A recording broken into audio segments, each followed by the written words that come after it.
Hi friends, welcome back to our channel. Friends, మన channel cricket సంబంధించిన ప్రతి చిన్న అప్డేట్ మన ఛానల్లో రెగ్యులర్ వస్తుంటాయి. ఇంకా మన ఛానల్ని సబ్స్క్రైబ్ చేసుకోతే ఫ్రెండ్స్ వెంటనే సబ్స్క్రైబ్ చేసుకోండి అండ్ పక్కన బ్లెక్ని యాక్టివేట్ చేసుకోండి. అండ్ అదేవిధంగా ఇంకా మన వీడియోని లైక్ చేయకపోతే ఫ్రెండ్స్ వెంటనే లైక్ చేసి మనం వీడియోలోకి తింటాం. ఫ్రెండ్స్ తప్పకుండా లైక్ చేయండి. లైక్ చేస్తే మన వీడియో మార్కెట్కి ఫాస్ట్ రీచ్ అవుతుంది. ఇక మరి డే 1లో ఏ టీం ఏ ప్లేయర్ ఉన్నది, ఇంకా మిగిలిన పార్ట్స్ ఎంత అనేది మనం ఈ వీడియోలో అయితే చూద్దాం. మరి స్టీల్ బైస్ ఏవి, మరి అనవసరమైన బైస్ ఏమైనా ఏసీలో ఏ టీం అయినా అని అవన్నీ మనం ఈ వీడియోలో అయితే చూద్దాం. ఫ్రెండ్స్, అంతకన్నా ముందు చిన్న రిక్వెస్ట్ ఏంటంటే దాదాపు మనం 15K అయితే దగ్గర ఉన్నాం. సో ఇంకెవరైనా సబ్స్క్రైబ్ చేసుకోకపోతే ఫ్రెండ్స్ వెంటనే సబ్స్క్రైబ్ చేసుకుని నాకు కూడా కొంచెం మోటివేషన్ లభిస్తుంది. మరన్న వీడియోస్ ఇంటర్నెట్ పెట్టి ఇంట్రెస్టింగ్గా చేయబుద్దుతుంది. ఇక మనం లేట్ చేయకుండా వీడియోలోకి అయితే వెళ్ళిపోదాం. ఇక ఫస్ట్ మనకి మంచి అనిపించిన టీం వచ్చేసి పంజాబ్ కింగ్స్. ఖచ్చితంగా వీళ్ళైతే శ్రేయస్ అయ్యర్ అక్కడ 26.75 crores తో అయితే తీసుకున్నారు. బేస్ ప్రైజ్ వచ్చేసి 2 crores to 26.75 crores కి అయితే తీసుకున్నారు. సో ఖచ్చితంగా అయితేనే కెప్టెన్. ఇక హర్షదీప్ సింగ్ అక్కడ 18 కోట్లు ఇచ్చారు. ఇక యూజీ చాహల్ అక్కడ 18 కోట్లు. S Thakur 1.6 crores. Vyshak Vijay Kumar 1.8 crores. And అక్కడ చూసుకుంటే Vishnu Vinod 95 lakhs. Harpreet Brar 1.5 crores. Nehal Wadhera 4.2 crores. Glenn Maxwell ఇక్కడ స్టీల్ అని చెప్పుకోవచ్చు. మరి ఇది మార్కస్ స్టోయినిస్ 11 crores. ఇక్కడ మనకు స్టీల్ గా అనిపించే ఏదంటే అక్కడ Glenn Maxwell and Marcus Stoinis ఇవి రెండు స్టీల్ అని చెప్పుకోవచ్చు. శ్రేయస్ అయ్యర్ కూడా కొంచెం ఎక్కువైందని చెప్పుకోవచ్చు. బట్ ఓవరాల్ గా చూసుకుంటే వీళ్ళ బయస్ లో మాత్రం చాలా బెటర్ అయితే మనకైతే కనబడుతుంది. ఇక నెక్స్ట్ టీం వచ్చేసి డీసీ. మరి డీసీ దగ్గర ఇంకా 13.8 కోట్లు అయితే ఉన్నాయి. ఇక వీళ్ళకి అవైలబుల్ స్లాట్స్ వచ్చేసి 12. 4 ఓవర్సీస్ ప్లేయర్స్ అయితే కావాలి. ఇక వీళ్ళు బై చేసిన ప్లేయర్స్ ఒకసారి మనం చూసుకుంటే KL Rahul 14 crores. Mitchell Starc 11.75 crores. Harry Brook 6.25 crores. Jake Fraser McGurk 9 crores. T Natarajan 10.75 crores. Karun Nair 50 lakhs. Sameer Rizvi 95 lakhs. ఇక మోహిత్ శర్మ 2.2 crores. అశుతోష్ శర్మ 3.8 crores. వీళ్ళ దాంట్లో చాలా స్టీల్స్ అయితే మనకైతే కనబడుతున్నాయి. ఫస్ట్ కేఎల్ రాహుల్ మరి స్టీల్ అని చెప్పుకోవచ్చు 14 crores అంటే. కేఎల్ రాహుల్ అందరూ అన్నారు 25 crores కి వెళ్తారన్నారు. బట్ ఇక్కడ డీసీకి అయితే 14 crores కే దొరికిందని చెప్పుకోవచ్చు. ఇక మిచ్చల్ స్టార్ కూడా స్టీల్ అని చెప్పుకోవచ్చు 11.75 crores కి. ఇంకా అక్కడ మనం మెయిన్ గా చూసుకుంటే అశుతోష్ శర్మ 3.8 crores అనేది చాలా వర్త్ అని చెప్పుకోవచ్చు. మరి గత సీజన్ లో మనం చూస్తున్నాగా ఏ విధంగా మ్యాచెస్ గెలిపించింది అక్కడ పంజాబ్ కింగ్స్ కి. సో ఇక్కడ మనం చూసుకుంటే KL Rahul, Mitchell Starc and Ashutosh Sharma వీళ్ళకైతే స్టీల్ బైస్ గా మనకైతే కనబడుతున్నాయి. ఇంకా నెక్స్ట్ టీం వచ్చేసి గుజరాత్ టైటన్స్. గుజరాత్ టైటన్స్ దగ్గర ఇంకా మిగిలిన పార్ట్స్ వచ్చేసి 17.5 crores. ఇక అవైలబుల్ స్లాట్స్ వచ్చేసి 11. దాంట్లో 5 ఓవర్సీస్ ప్లేయర్స్ అయితే కావాలి. ఇక వీళ్ళు బై చేసిన ప్లేయర్స్ ఒకసారి మనం చూసుకుంటే కగిసో రబాడా 10.75 crores. ఇస్వో మంచి బై అని చెప్పుకోవచ్చు. ఇక జోస్ బట్లర్ 15.75 crores. ఇది కూడా స్టీల్ అని చెప్పుకోవచ్చు. మహమ్మద్ సిరాజ్ స్టీలే 12.25 crores కి. ప్రసిద్ధి Krishna 9.50 crores. Nishant Siddhu 30 lakhs. మైపల్ ఉమ్రోడ్ 1.7 crores మంచి బై అని చెప్పుకోవచ్చు. Kumar కోషాగ్రా 65 lakhs. Anuj Rawat 30 lakhs. Manav సూదారు 30 lakhs. ఓవర్లా చూసుకుంటే అక్కడ మరి మహమ్మద్ సిరాజ్ అయితే స్టీల్ బై అని చెప్పుకోవచ్చు. ఇక కగీసో రబాడా కూడా మంచి బై. జోస్ బట్లర్ కూడా మంచి బై అని చెప్పుకోవచ్చు. మార్క్ లిస్ట్ లో ఉన్న ప్లేయర్స్ లా చూస్తే మనం ఇక్కడ 3 ప్లేయర్లు అయితే వీళ్ళైతే బై చేసిలు. సో వీళ్ళ స్ట్రాటజీ కూడా చాలా బెటర్ గా అయితే మనకైతే కనబడ్డది గుజరాత్ టైటన్స్ ది. ఇక ఆ తర్వాత మన ఎస్ఆర్హెచ్ చూసుకుంటే మరి అక్కడ మన ఎస్ఆర్హెచ్ దగ్గర ఇంకా కేవలం అక్కడ 5.15 crores మాత్రం మిగిలింది.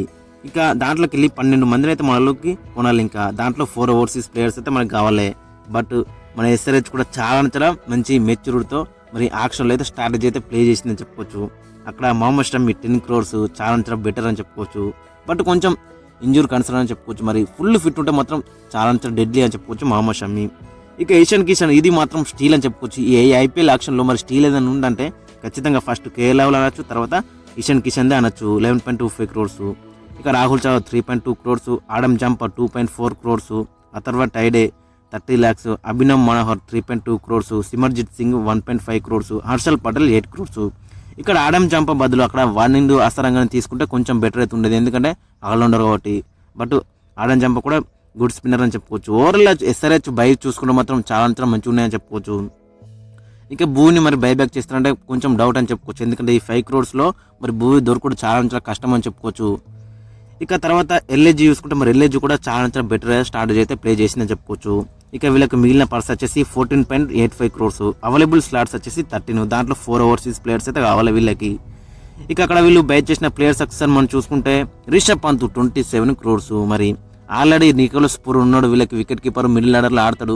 మరి వీళ్ళు ఎక్కువ రిషబ్ పంత్ కోసం వెళ్ళారు అనుకున్నాం, అందరు కూడా అదే అనుకున్నారు. బట్ సడన్ గా మరి మధ్యలోకి అయితే వీళ్ళైతే వచ్చిల్లు అక్కడ రిషబ్ పంత్ అయితే తీసుకుని వెళ్ళిళ్ళు 27 crores కి అయితే. ఇక డేవిడ్ మిల్లర్ ఇది స్టీల్ అని చెప్పుకోవచ్చు 7.5 crores. యాడన్ మార్క్రమ్ 2 crores, మంచి buy. Aryan Juyal 30 lakhs. Abdul Samad 4.2 crores. Avesh Khan 9.75 crores, కొంచెం ఎక్కువైందని చెప్పుకోవచ్చు. Mitchell Marsh 3.4 crores. మన ఎస్ఆర్హెచ్ కూడా మిచ్చల్ మార్చ్ కోసం అయితే ట్రై చేసింది, బట్ ఇక వెళ్ళలేకపోయింది. ఇక వీళ్ళ బైస్ చూసినా అని చాలా బెటర్ అయితే మనకైతే కనబడుతున్నాయి ఎల్ఎస్జీ. ఇక తర్వాత సిఎస్కే టీం న్యూస్ కూడా మరి సిఎస్కే దగ్గర ఇంకా 15.6 crores అయితే మిగిలి ఉన్నాయి. అవైలబుల్ స్లాట్స్ వచ్చేసి 13, దాంట్లో 4 ఓవర్సీస్ ప్లేయర్స్ అయితే కావాలి. అనుకున్నట్టు అక్కడ డేవిడ్ కాన్వే 6.25 crores అయితే వెళ్ళిండు మళ్ళీ సిఎస్కేకే. రాహుల్ త్రిపాఠిని కూడా గత ఎప్పటి నుంచో టార్గెట్ అయితే ఎత్తులు వీళ్ళు, మళ్ళీ ఈసారి కూడా టార్గెట్ చేసిళ్ళు. ఆయన 3.4 crores దక్కిండు వాళ్ళకైతే. రాచిన్ రవీంద్ర 4 crores, రవిచంద్రన్ అశ్విన్ 9.75 crores, ఇది కూడా మంచి బై అని చెప్పుకోవచ్చు. ఖలీల్ అహ్మద్ 4.80 crores స్టీల్ అని చెప్పుకోవచ్చు.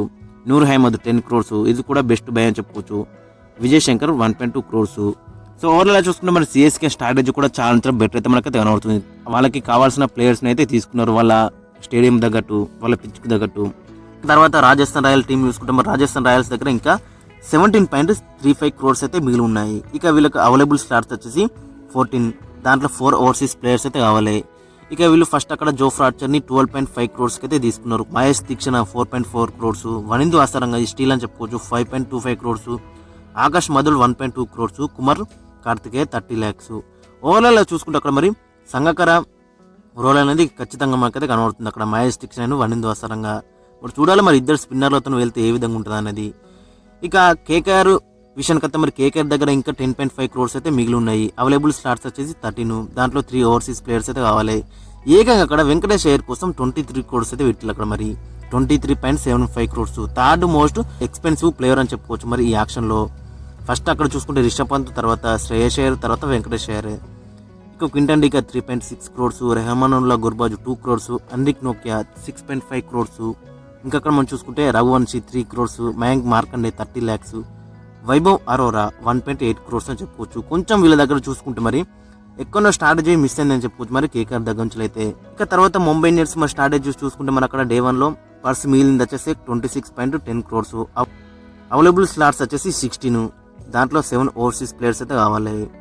ఇక వీళ్ళు తీసుకున్న ప్లేయర్స్ వచ్చేసి ట్రెంట్ బోల్ట్ 12.5 crores, ఇది కూడా స్టీల్ అని చెప్పుకోవచ్చు. నమందీర్ 5.25 crores, రాబిడ్ మింజు అక్కడ 65 lakhs, ఇక కరణ్ శర్మ 50 lakhs. ఓవరాల్ చూసుకున్నా మరి వీళ్ళు కూడా స్నాక్స్ తింటూ కాఫీలు టీలు తాగినట్టు అయితే మనకైతే అనిపించింది మరి అక్కడ మరి డే 1లో. ఇంకా వీళ్ళకి చాలా ప్లేయర్స్ అయితే కావాలి, మరి ఒక ఓపెనర్ కావాలి, ఇంకా మంచి ఫాస్ట్ బౌలర్స్ కావాలి. మరి చూడాలి మరి వీళ్ళు ఏ విధంగా ఉంటుందో వీళ్ళ స్ట్రాటజీ అనేది ఇక డే 2లో. ఇంకా తర్వాత టీం వచ్చేసి ఆర్సీబీ. అసలు ఆర్సీబీ మరి అక్కడ ఎందుకు వచ్చింది అనేది అర్థమవుతలేదు ఆక్షన్ టేబుల్లోకి. ఎందుకంటే మరి వీళ్ళ దగ్గర సెకండ్ మోస్ట్ ఎక్స్పెన్సివ్ మనీ అవుతుంది. మరి మంచి ప్లేయర్స్ అందరూ కూడా విడిచిపెట్టిళ్ళు. అక్కడ కేఎల్ రాహుల్ అనుకున్నాం, కేఎల్ రాహుల్ని విడిచిపెట్టిళ్ళు. ఇక తర్వాత రిషబ్ పంత్ అన్నారు, రిషబ్ పంత్ కోసం వీళ్ళు వెళ్ళలేరు. కిషన్ అన్నారు, కిషన్ కూడా కోసం కూడా వీళ్ళు వెళ్ళలేరు. సో మంచి ప్లేయర్స్ అందరూ కూడా వెళ్తున్నారు, బట్ వీళ్ళైతే ఎవరిని కూడా తీసుకోలేరు.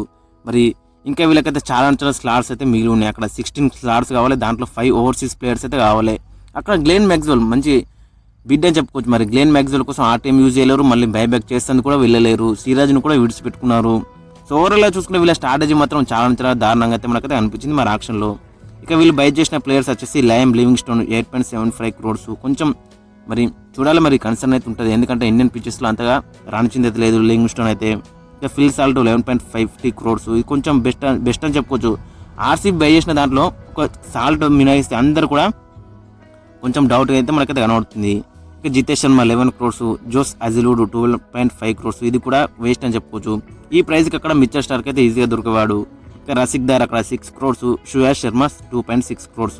ఇక్కడ వీళ్ళు బై చేసిన దాంట్లో Suyash Sharma and Phil Salt కూడా మనకి మంచిగా కనబడుతున్నాయి. మిగతా అన్ని కూడా మరి వేస్ట్ ఆఫ్ మనీ అని చెప్పుకోవచ్చు ఖచ్చితంగా.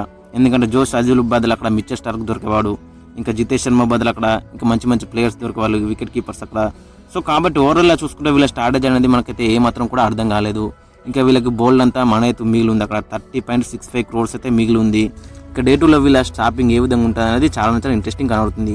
ఓవరాల్గా చూసుకుంటే మరి అన్ని టీములు కూడా బెటర్గా రానిచ్చింది, బట్ ఎక్స్పెక్ట్ అక్కడ ఆర్సీబీ దగ్గర నుంచి కూడా మరి డే 2లో ఏ విధంగా రాస్తారు అనేది చాలా ఇంట్రెస్టింగ్ కనబడుతుంది. ఫ్రెండ్స్ మరి మీ యొక్క ఒపీనియన్ అయితే కింద కామెంట్స్లో అయితే మెన్షన్ మరి ఈ డే 1 గురించి మీరేమనుకుంటున్నారో, అండ్ మరి ఏ టీం మంచిగా బై చేసిందో అనేది ఖచ్చితంగా కింద కామెంట్స్లో అయితే మెన్షన్ మరి మీ యొక్క ఒపీనియన్ అనేది.